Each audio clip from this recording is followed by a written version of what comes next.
It's a busy day in October, and today we're going to harvest vegetables. From carrots to peanuts,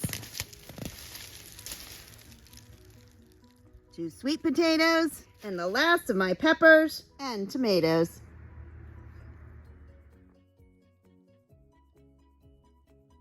Hello everybody, this is Deb from Just Do Something Homestead, and today we're going to harvest before the winter hits.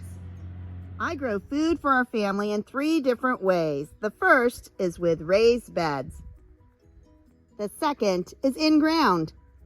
And lastly is in our greenhouse. Each way has its benefits, but today I'm going to be harvesting food from all different locations. I'm going to start with our carrots. Now the carrots I grew were in the greenhouse, and this was the best harvest of carrots I have ever grown. Some are small and some are large, but the reality is we will use them all. To store them, I'm going to cut off the tops and feed those to the rabbits. Then I will take the bottoms, wrap them in plastic bags, and store them in my refrigerator. Carrots will last for months stored this way. In the past, I would simply leave them in ground over winter until one year they all rotted. And if I'm honest, I would rather go into our spare refrigerator to get my carrots when there's a foot of snow on the ground than out in my garden. And any of them that are just too small for us to eat, the rabbits will love. Oh look, I got a purple carrot. Somebody mixed up the seeds. Our soil in West Virginia is clay and rock. So the reason my carrots did excellent in the greenhouse, I had them in raised beds. So I was guaranteed at least a foot deep of really good soil. This is a great crop of carrots. This was actually my second bucket full. So 2 5-gallon buckets for less than $3 of seeds. And once I harvest those carrots, I cut off between a 1/2 inch and 1 inch of the greens from the top, and I feed those to the rabbits. These are the days that my rabbits look forward to.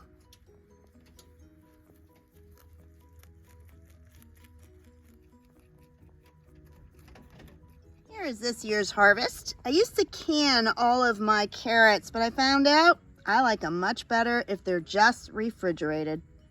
Plus, this is a whole lot easier. Don't wash your carrots. You don't want any excess moisture in there. And I just put them in grocery bags. And then I tie the bag and store it in my refrigerator for months. These will last at least till next spring. Here's a quick hint. Don't put a knot. Put a quick bow so you can easily open and take out as many as you need to cook that day. Next is peanuts. Did you know that peanuts are easy to grow, harvest, and store? Anybody like homemade peanut butter? To harvest, you just grab a bunch of the leaves and give it a tug. Shake it a little, and the peanuts, there they are, will be hanging on by the bottom. I like to immediately remove the peanuts and put them in the bucket. Then I give the peanut plants to my chickens. They love them. Some people instead bury the plants after they removed all the peanuts. That way it turns into compost and enriches their soil. I grew my peanuts in a raised bed outside of my greenhouse, and I will choose to do that again. I think anything that grows in the soil needs to have amended soil. This was full of rabbit poop, and it is very soft compost, unlike our clay garden soil.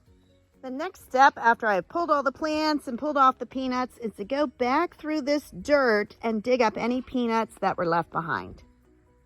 Peanuts themselves don't grow real deep in the soil, but what does grow real well is their root system.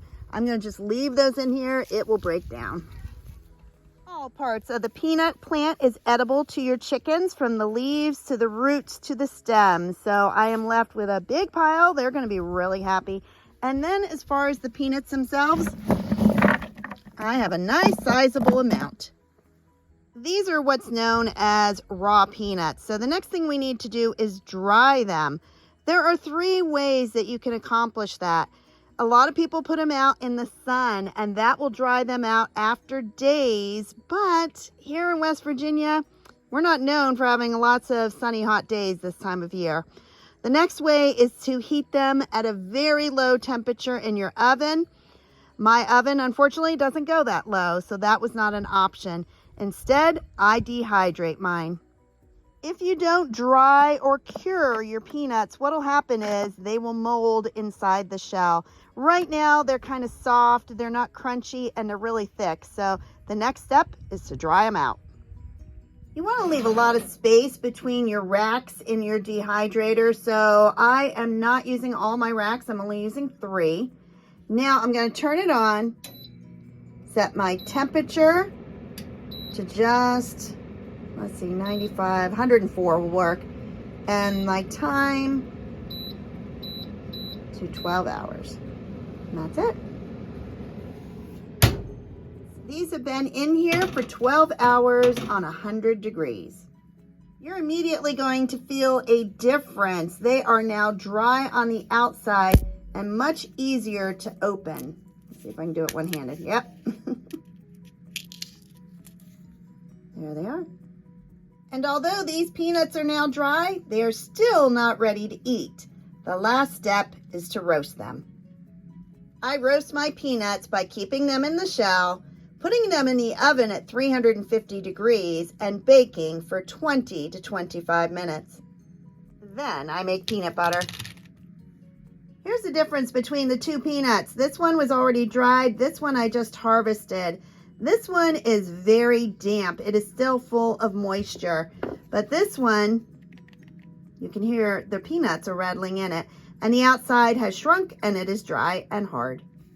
Since my dehydrator is full, I put the remaining peanuts on a tray and I'm going to dry them by our wood stove, but it'll take 2 weeks.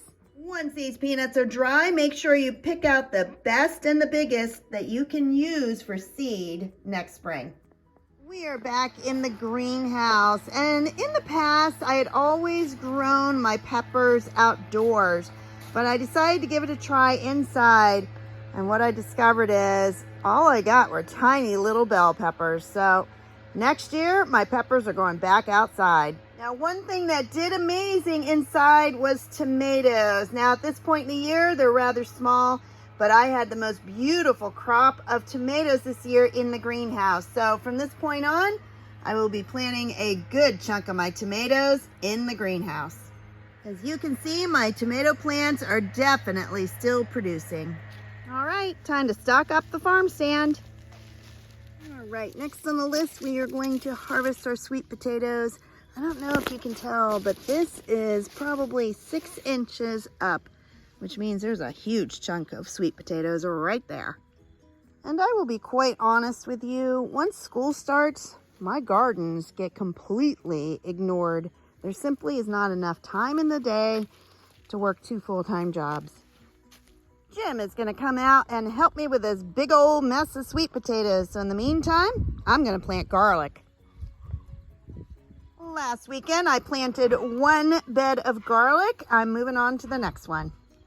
This is a mixture of the soil that was in my raised bed, plus some old straw, rabbit poop, and bone meal. So right now, I'm just going to stir it all together. I just found a walking stick on my raspberries. Pretty cool. Good thing I didn't grab him by mistake.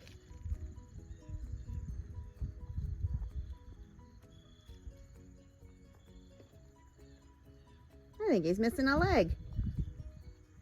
Yep, his front right leg is not there.